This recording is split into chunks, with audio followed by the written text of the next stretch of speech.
Media మిత్రులకి నమస్కారం. గత వారం మనం కలిసినప్పుడు నెక్స్ట్ మేజర్ డెవలప్మెంట్ వచ్చే వారం జీరో డేట్ స్టార్ట్ అవుతుంది. ఆ కృష్ణశిలకి మన గుడి డిజైన్కి అనుగుణంగా ఆ రాళ్ళ కటింగు ఈ ప్రాసెస్ అంతా ప్రారంభం అవుతుందని చెప్పడం జరిగింది. ఈరోజు ఆ క్వారీ ఎవరైతే మనకి ఆ రాళ్ళన్నీ సప్లై చేస్తారో వారికి 9,99,999 రూపాయలు, అంటే 10 లక్షలు అడ్వాన్సు, కానీ అలా ఆ 9 టోటల్ ఉండేలాగా 9,99,999 రూపాయలు ఈరోజే ఏకాదశ గడియల్లోనే 4 గంటల దాకా మనకి ఏకాదశి ఉంది. సో 1 గంట క్రితం ఎవరైతే మన మాణిక్యాలరావు దుర్గాప్రసాద్ గారు లాయరు, వారు చెక్ పవర్ వారిద్దరికి ఇవ్వటం జరిగింది. ఆకివీళ్ళలోనే ఉంటారు వారు. సో ఆ పేమెంట్ ఇవ్వటం జరిగింది. తర్వాత ల్యాండ్ డెవలప్మెంట్ ఒక 15 రోజుల్లో ఆ సైటు, ఆ పాత అంతా ఇదిగో ప్రస్తుతం పరిస్థితి ఇలా ఉంది కదా. సో ఇదంతా కూడా కొంచెం శుభ్రం చేసి అదంతా తీసివేసి ఆ ల్యాండ్ సరి చేసుకొని మనం భూమి పూజ ఖచ్చితంగా మే నెలలో భూమి పూజ చేసే విధంగా అది ప్లాన్ చేయడం జరుగుతుంది. బట్ ఈరోజు నుంచి మనకి జీరో డేట్ స్టార్ట్ అయింది. సో ఆ స్టోన్ కటింగు అక్కడే కొన్ని స్టోన్స్, విజయవాడ దగ్గర గన్నవరంలో మరికొన్ని స్పెషల్ డిజైన్కి సంబంధించినవి, ఇవన్నీ గతంలో చెప్పినట్టుగా 3 నుంచి 3.5 మాసాల్లో అన్నీ రెడీ చేసి ఇక్కడ సైట్లో ఎరెక్షన్ స్టార్ట్ అవుతుంది.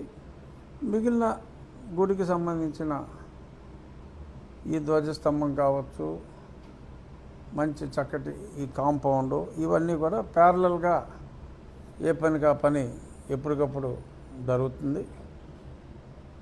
సో ధనం ప్రజల సంపూర్ణ సహకారంతోనే ₹1 సమకూరింది.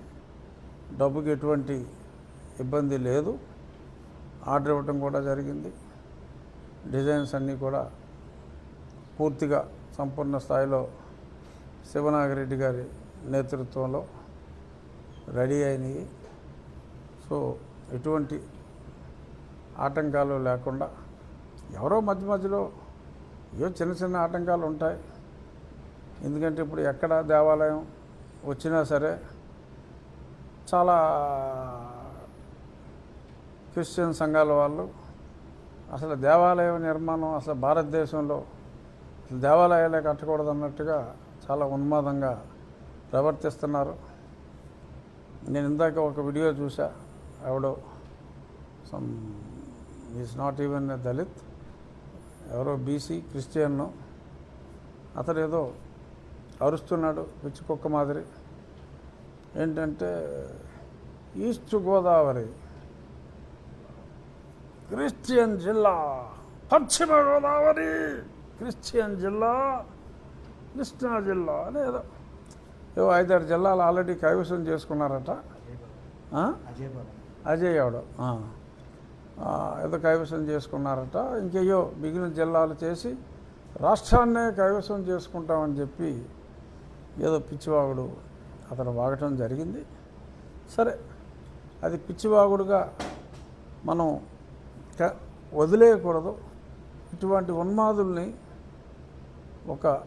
ఒక పిచ్చి కుక్క అని రోడ్డు మీద వదిలేస్తే మరి ఆ ర్యాబీస్ వ్యాధి సోకి ప్రజలకు ఎంత హానికరమో, అలాగే ఇటువంటి పిచ్చివాగుడు వాగే వారిని మరి అదుపులో ఉంచవలసిన బాధ్యత ప్రభుత్వాల మీద ఉంది. ఇక ఈ సందర్భంగా చాలామంది కొంచెం ప్రజల్ని తప్పుదోవ పట్టిస్తున్నారు. సుప్రీంకోర్టు తీర్పు వచ్చిన తర్వాత, సుప్రీంకోర్టు తీర్పు అంతకుముందు అలహాబాద్ హైకోర్టు చెప్పింది కూడా, సుప్రీంకోర్టు కూడా గతంలో వేరే ఇన్స్టెన్స్లో చెప్పింది. ఈ విషయం మనం చాలాసార్లు మాట్లాడుకున్నాం. అంత స్పష్టంగా తీర్పు వచ్చిన తర్వాత కూడా మరి ప్రణబ్ ముఖర్జీ గారు నాకేదో సర్టిఫికేట్ ఇచ్చాడు, చంద్రబాబు నాయుడు గారు సర్టిఫికేట్ ఇచ్చారు, నన్ను యూజ్లెస్ ఫెలో అని చెప్పి నేను మాట్లాడానని ఒక ఆర్డీఓ స్థాయి నుంచి ప్రమోషన్ల మీదుగా అంచెలంచెలుగా ఐఏఎస్గా ఎదిగి షెడ్యూల్ క్యాస్ట్ రిజర్వేషన్లోనే అయిన వ్యక్తి. సరే, అతను క్రిస్టియన్ అని చెప్పి అతని మాటల్లోనే అర్థమైంది. సరే, ఏదో దొంగ సర్టిఫికేట్ ఏదో పెట్టుకున్నాడు. ఇప్పుడు సబ్జెక్ట్ ఏంటంటే, అతను మాట్లాడుతూ 75 సంవత్సరాలుగా ఇలాగే ఎస్సీ సర్టిఫికేట్తో క్రిస్టియన్లు నడవలేదా, ఇప్పుడు అలాగే నడుస్తుంది అని చెప్పి పబ్లిక్లో మరి అతనికి ఏదో పార్టీ ఉందంట, ఏంటో పార్టీ పేరు ఏదో వెరైటీగా ఉండదు, మీకు తెలీదా, గుర్తులేదా? అటు విజయ్ కుమార్ అన్నాడు పార్టీ ఏంటి, 70 కోట్లు శ్రావణ్లే కాదు, విజయ్ కుమార్ అన్న అతనికి ఎంపీకి పోటీ చేస్తే తిరుపతిలో 4203 ఓట్లు వచ్చినాయి.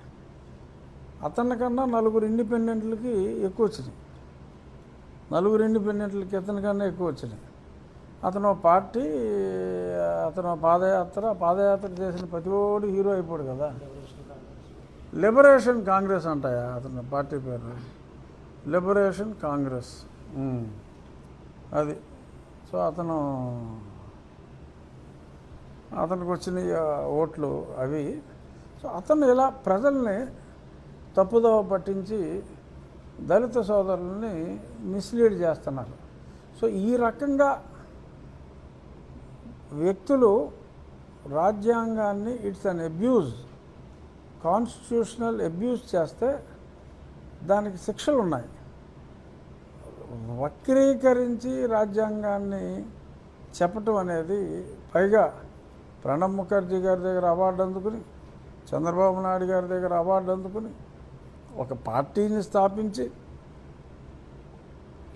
మరి ఇన్ని చేసిన వ్యక్తి, ఎప్పుడు నిరంతరం సెల్ఫ్ డబ్బాలు కొట్టుకుంటూనే ఉండే వ్యక్తి ఈ రకంగా ప్రజల్ని అన్యాయంగా తప్పుదోవ పట్టించడం అనేది చాలా దారుణం. వాళ్ళు ఎక్కడైనా సరే అది మానుకోవాలి.